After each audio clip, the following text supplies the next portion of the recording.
You know, there comes a moment in your life when you begin to see things differently.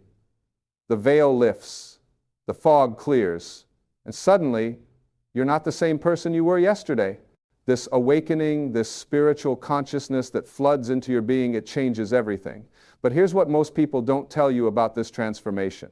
There are certain things, certain precious truths that you must keep sacred. You must protect them.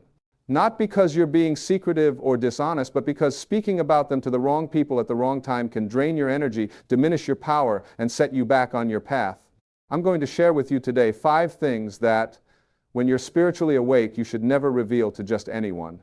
And I'm going to explain why protecting these aspects of your spiritual life isn't about being closed off or superior. It's about honoring the divine work that's happening within you. It's about respecting the sacred process of your own transformation. The first thing you must never casually reveal to others is your spiritual experiences. When you begin to wake up spiritually, things happen. You might have profound meditations where you feel connected to everything in the universe. You might have moments of clarity where answers come to you seemingly out of nowhere. You might experience synchronicities that are so perfect, so precise, that they take your breath away. You might even have experiences that some would call mystical or transcendent. These are precious. These are sacred. These are the jewels of your spiritual awakening. But here's what happens when you rush to tell everyone about these experiences. First, most people won't understand. They can't understand because they're not where you are. They haven't had the same awakening, and that's not a judgment against them, it's simply a fact. When you try to explain a spiritual experience to someone who hasn't had one, it's like trying to explain the color red to someone who has never seen. The words don't capture it. The explanation falls flat. And what was profound for you becomes diminished in the translation. Second, when you share your spiritual experiences with people who aren't ready to hear them, you often encounter skepticism, mockery, or dismissal. Now, you might think you're strong enough to handle that. You might think their opinions don't matter. But let me tell you something about energy. When someone dismisses your spiritual experience, when they roll their eyes or laugh or tell you you're being ridiculous, they're sending negative energy towards something that was pure and beautiful for you. And that negative energy, it affects you more than you realize. It plants seeds of doubt. It makes you question yourself. It diminishes the power of what you experienced. I've seen this happen so many times. Someone has a beautiful, transformative spiritual experience. They're filled with light and love and understanding. And then they make the mistake of sharing it with a family member or coworker who isn't on the same path. That person responds with skepticism or concern or condescension. And suddenly, the person who had the experience begins to doubt themselves. Maybe I was just imagining it, they think. Maybe it wasn't real after all. And just like that, the gift is tarnished. The third reason to protect your spiritual experiences is that they're meant for you. They're personal communications between you and the divine, between you and your higher self, between you and the universe. When you broadcast them to everyone, you're diluting their power. You're taking something that was meant to transform you and turning it into entertainment or conversation. There's a sacredness to silence. There's a power in keeping certain things close to your heart. This doesn't mean you can never share your spiritual experiences. There are times and places and people with whom sharing is appropriate. If you're with someone who is genuinely on a spiritual path, someone who will honor what you're sharing, someone who can hold space for your experience without judgment, then sharing can be beautiful. It can deepen your connection. It can help both of you grow. But these people are rare, and you'll know them when you find them. You'll feel safe with them. You'll sense that they can receive what you're offering without diminishing it. The second thing you must protect is your spiritual practices. When you wake up spiritually, you naturally develop practices that nourish your soul. Maybe you meditate every morning. Maybe you do yoga. Maybe you spend time in nature communing with the trees and the sky. Maybe you journal. Maybe you pray. Maybe you chant. Maybe you do energy work. Whatever your practices are, they're yours. They're working for you. They're helping you grow and expand and connect. But when you start telling everyone about your practices, several things can happen, and none of them are good. First, people might judge you. They might think you're weird or strange or too far out there. And again, their judgment carries energy that can affect you. It can make you self-conscious about your practices. It can make you feel like you need to defend or explain yourself. And that's a distraction from the work itself. Second, People might try to talk you out of your practices. They might say, that's a waste of time, or you could be doing something more productive, or I don't see how sitting still and breathing is helping anybody. And if you're not firmly rooted in your practices, if you haven't yet experienced their full power, these voices can sway you. They can make you doubt. They can make you quit before you've really given yourself a chance to transform. Third, when you talk too much about your spiritual practices, you're using the energy that should be going into the practices themselves. There's only so much energy available to you at any given time. When you spend that energy talking about meditation, you're not meditating. When you spend that energy explaining your practice to skeptics, you're not doing the practice. It's like someone who talks about writing a book but never actually writes. All the energy goes into the talking and none goes into the doing. I remember meeting someone years ago who spent hours telling everyone about their meditation practice. They would go on and on about the techniques they were learning, the insights they were having, the changes they were making. But when I asked them how often they actually meditated, they admitted it was only a few minutes here and there. All their energy was going into talking about meditation, not into actually meditating. Don't be that person. Do the work in silence. Let the results speak for themselves.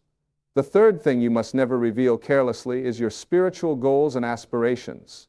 When you wake up spiritually, you begin to have different goals than you had before. Maybe you want to become more loving. Maybe you want to transcend your ego. Maybe you want to live in a state of constant peace. Maybe you want to serve others from a place of pure compassion. Maybe you want to raise your consciousness to the point where you're living in alignment with divine will. These are beautiful goals. These are worthy aspirations. But here's the problem with sharing them prematurely. When you tell people about your spiritual goals before you've achieved them, you're opening yourself up to their doubt, their skepticism, and their projections. Most people are so locked into the ego's way of thinking that they can't even conceive of the goals you're setting for yourself. They can't imagine living without anger because they're angry every day.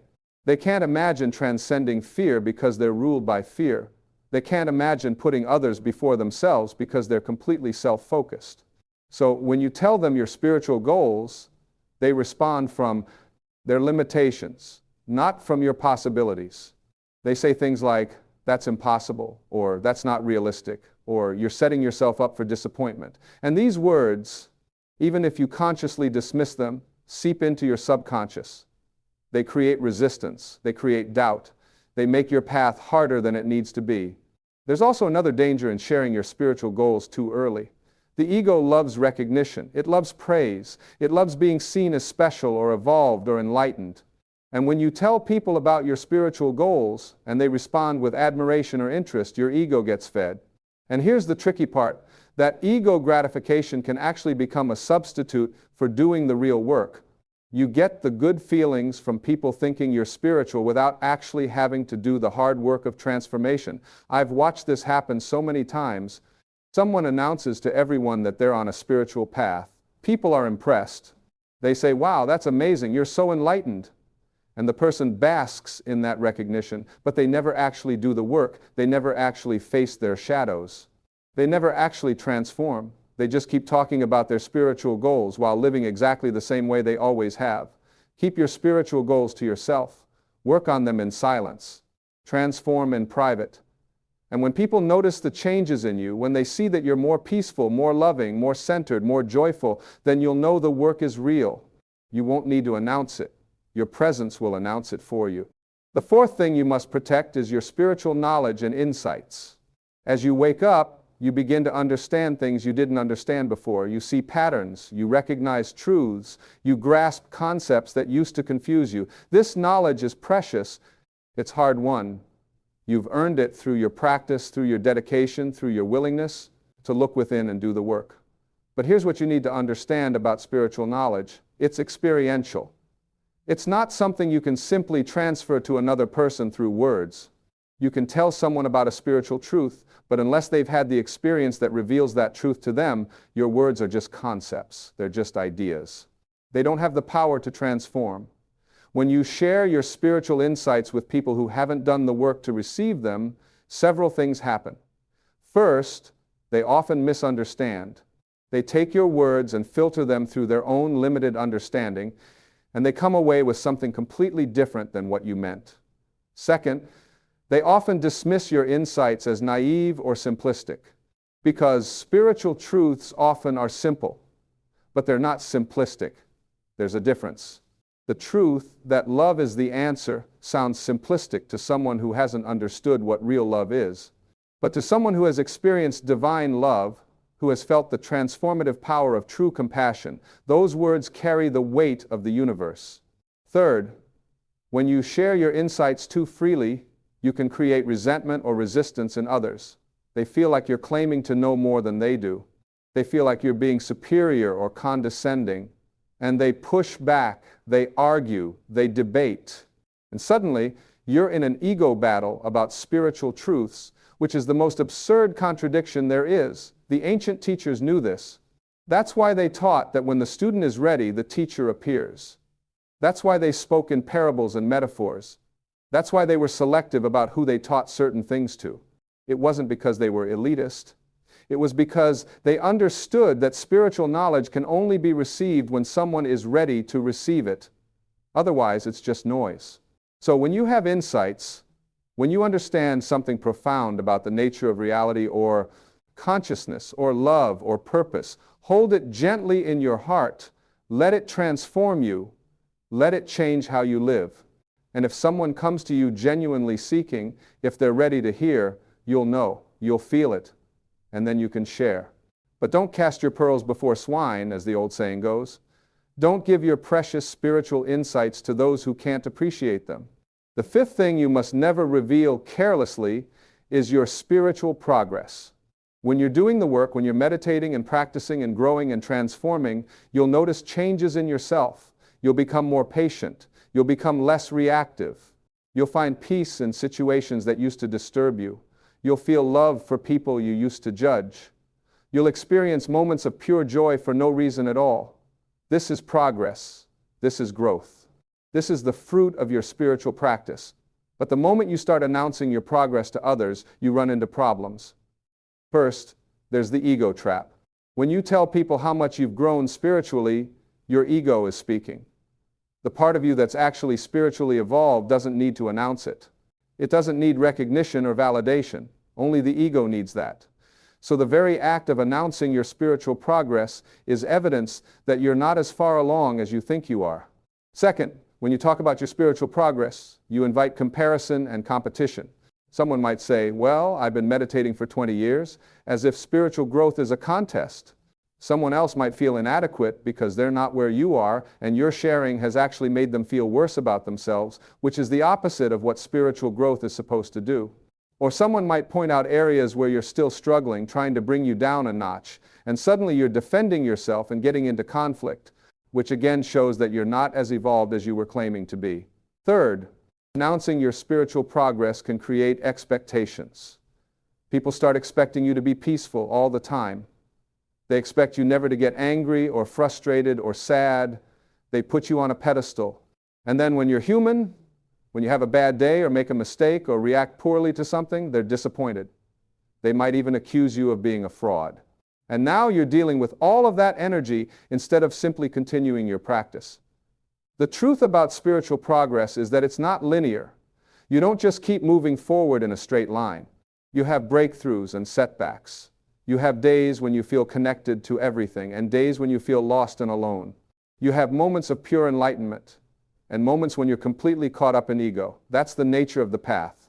And when you haven't announced your progress to anyone, you're free to have this very human, very real experience without the pressure of other people's expectations. Let me tell you something about true spiritual maturity. The more spiritually evolved someone actually is, the less they need to talk about it. They just live it. You feel it when you're around them. There's a peace that emanates from them. There's a love that flows through them. There's a wisdom in their words and a compassion in their actions. But they're not announcing it. They're not claiming it. They're simply being it. Think about the truly great spiritual teachers throughout history. Yes, they taught. Yes, they shared. But they didn't go around announcing how enlightened they were. They didn't make their spiritual progress the topic of conversation. They simply lived in alignment with spiritual principles, and their lives became the teaching. So what do you do instead? How do you navigate your spiritual awakening if you can't share these 5 things with everyone? First, find your tribe. Find the people who are on a similar path. They exist. They're out there. And when you find them, you'll know. You'll be able to share your experiences, your practices, your goals, your insights, and your progress with them, and they'll receive it with honor and respect. They'll understand. They'll support you. They'll celebrate your growth without making it about ego. These are your spiritual friends, your soul family. Cherish them. Second, keep a journal. Write about your experiences. Document your insights. Record your progress. This serves 2 purposes. It gives you an outlet for expression that doesn't require sharing with others who might not understand. And it creates a record of your growth that you can look back on later. You'll be amazed at how far you've come when you read entries from months or years ago. Third, trust the process. Trust that you don't need everyone's validation or understanding. Trust that your spiritual path is between you and the divine. Trust that the work you're doing in silence is more powerful than any words you could speak. Trust that when you transform yourself, you transform the world, even if nobody ever knows your story. Fourth, be discerning. Learn to sense who can receive what you have to share and who can't. This isn't about being judgmental, it's about being wise. It's about honoring both yourself and others by not putting them in a position where they feel compelled to respond to something they don't understand. When someone is ready, they'll ask, they'll seek, and you'll know that it's safe to share. Fifth, let your life be your message. Instead of talking about how spiritual you are, live spiritually. Be kind. Be patient, be loving, be peaceful, be generous, be authentic, be present. When you live this way, you're teaching without words. You're sharing without announcing. You're transforming the world simply by being who you are. Now, I want to address something that might be coming up for you as you hear this. You might be thinking, but isn't this contradictory? If I'm supposed to keep all these things secret, then why are you sharing this teaching? Aren't you revealing spiritual knowledge? And that's a great question. Here's the distinction. I'm not sharing my personal experiences, my specific practices, my individual goals, my private insights, or my personal progress. I'm sharing a principle. I'm sharing a framework that can help you navigate your own spiritual awakening. And I'm sharing it in a space where people have chosen to listen, where they're seeking this kind of guidance. There's a difference between teaching spiritual principles and broadcasting your personal spiritual life. One is about serving others by sharing wisdom that can help them. The other is about feeding your ego by seeking validation or recognition. The question you always have to ask yourself is, why am I sharing this? Am I sharing it to help someone who's genuinely seeking? Or am I sharing it because I want to be seen as spiritual or special or evolved? The motive matters. Also, understand that there will be times when you make mistakes with this. You'll get excited about something you experienced, and you'll share it with the wrong person. You'll mention your meditation practice to someone who mocks it.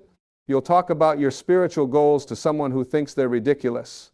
And you'll feel that energy drain, that diminishment, that doubt creeping in.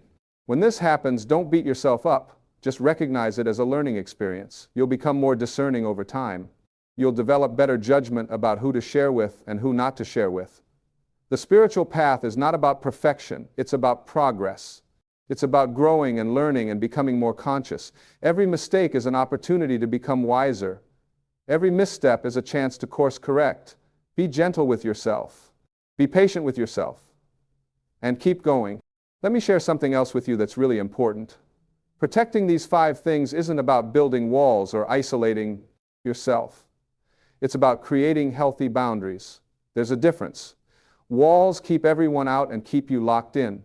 Boundaries allow healthy connection while protecting your energy and your growth. You can still be open, loving, and connected while maintaining these boundaries. In fact, these boundaries actually enable you to be more open, more loving, and more connected because you're not constantly dealing with the energy drain of sharing sacred things with people who can't receive them. Think of it like this. If you have a young plant, a seedling that's just starting to grow, you protect it. You don't put it in harsh sun immediately. You don't expose it to strong winds. You create the right conditions for it to develop strong roots and sturdy stems, and then, when it's strong enough, you can transplant it anywhere and it will thrive. Your spiritual awakening is like that seedling. Protect it in the early stages, give it the right conditions to develop. And when you're rooted firmly in your spiritual truth, when you're strong in your practice, when you're solid in your understanding, then you can handle anything the world throws at you. Another thing I want you to understand is that this protective approach is actually an act of love. It's love for yourself, first of all. You're honoring your own spiritual growth as sacred.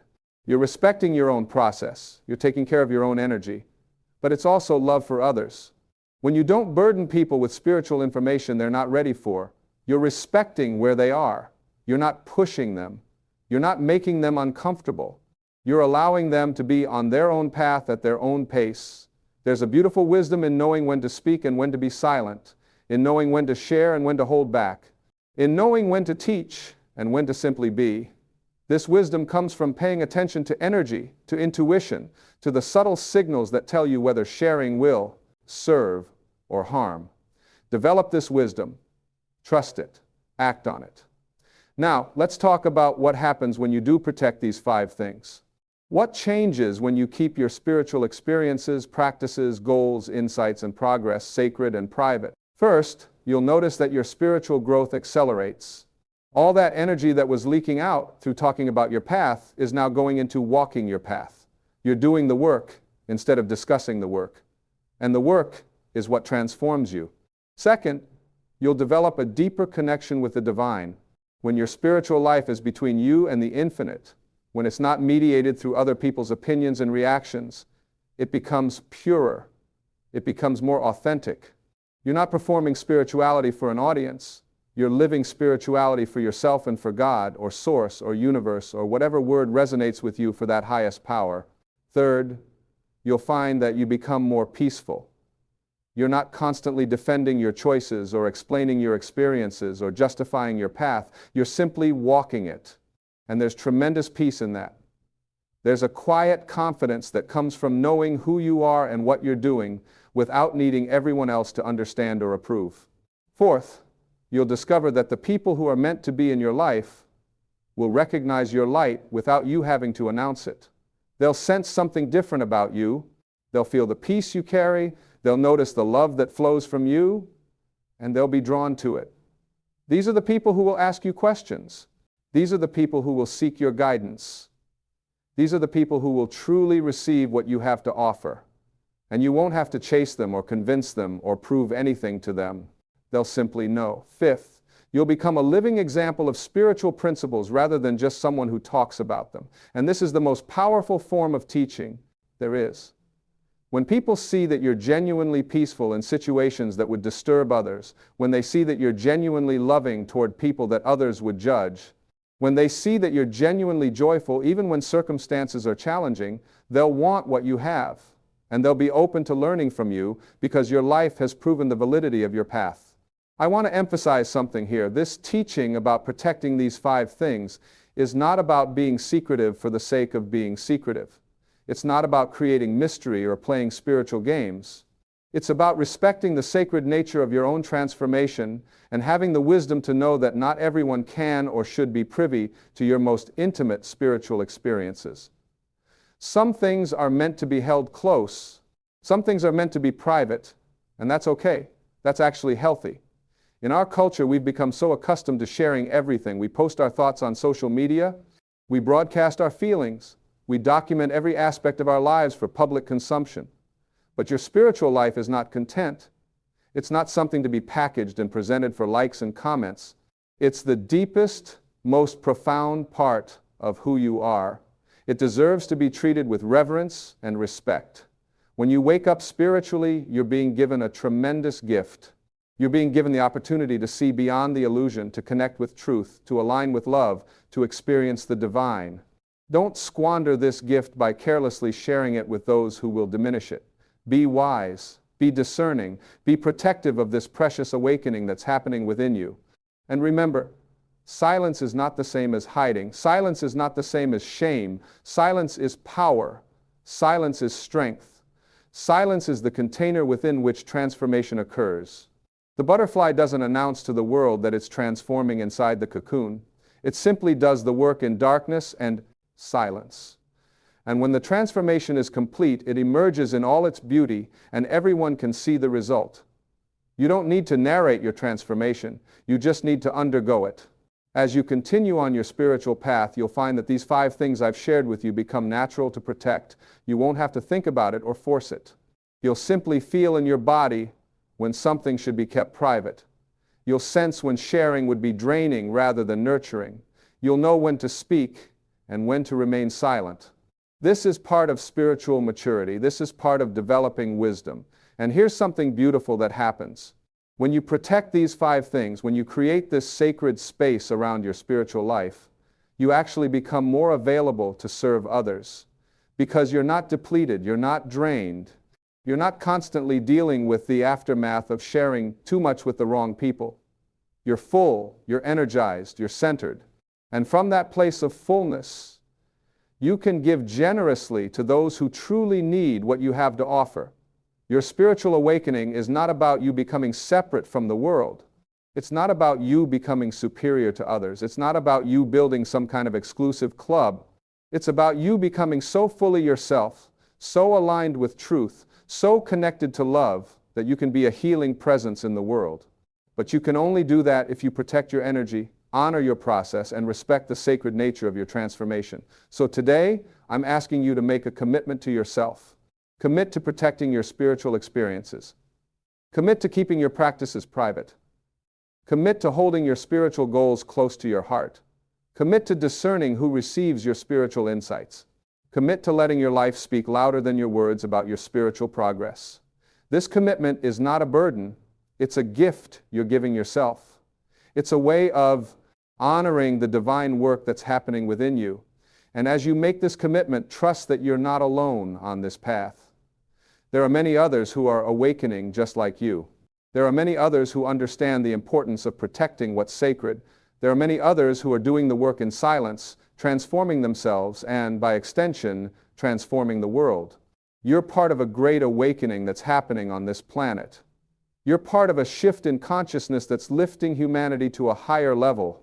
And your contribution to that shift is not about how much you talk about your spirituality, it's about how fully you live it. So keep your sacred things sacred. Walk your path with quiet confidence. Do your work with dedication and love. And trust that the universe sees you, knows you, and is supporting you every step of the way. You don't need anyone else's validation. You don't need anyone else's understanding. You need only your own commitment to truth, your own dedication to growth, and your own willingness to keep showing up for the work. The 5 things I've shared with you today are not rules, they're guidelines. They're wisdom that's been proven through experience, through observation, through seeing what happens when people protect their spiritual life and what happens when they don't. Take this wisdom and apply it to your own life. See how it feels. Notice what changes. And adjust as needed based on your own experience. Remember, the goal of spiritual awakening is not to become someone who talks about spirituality. The goal is to become someone who lives it so fully that words become unnecessary. The goal is to become a presence of peace in a chaotic world. The goal is to become a channel of love in a fearful world. The goal is to become a light in the darkness. And you can only do that when you protect the flame, when you shield it from the winds that would blow it out, when you give it the space and time and care it needs to grow strong. So go forward from here with this new understanding. Go forward with the wisdom to protect what's sacred. Go forward with the confidence that comes from knowing you're on the right path. Go forward with the peace that comes from not needing everyone to understand or approve. And most of all, go forward with love. Love for yourself, love for your path, love for the divine, and love for all beings everywhere. Your spiritual awakening is the most important thing happening in your life right now. Treat it as such. Honor it, protect it, nurture it, and watch as it transforms not just you, but everything and everyone you touch. This is your time. This is your awakening. Make it sacred, make it powerful, make it real. And remember, you don't have to tell anyone about it for it to change everything.